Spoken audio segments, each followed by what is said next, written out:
Welcome to the last breakfast. Please enjoy the video. You start by making sure the device is ready. Power on, connected to Wi-Fi, and charged above 20% so updates won't fail.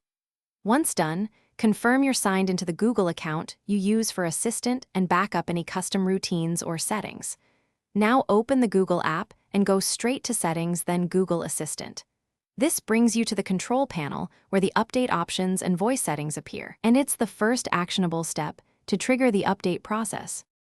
You'll handle the complex middle steps now.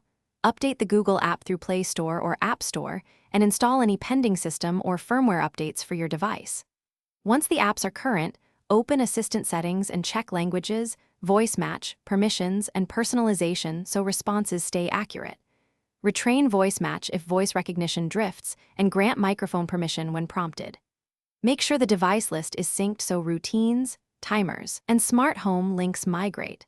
You finish by validating everything. Run sample queries, trigger routines, and control a smart home device to confirm behavior. If something misfires, restart the device and the Google app first, then clear the app cache and recheck permissions. Once done, retest voice match and routines.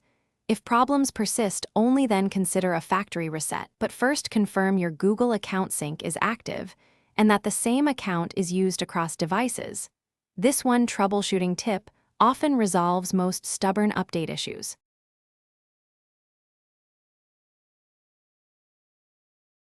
Thanks for watching. If this was helpful, leave a like and consider subscribing. See you next time.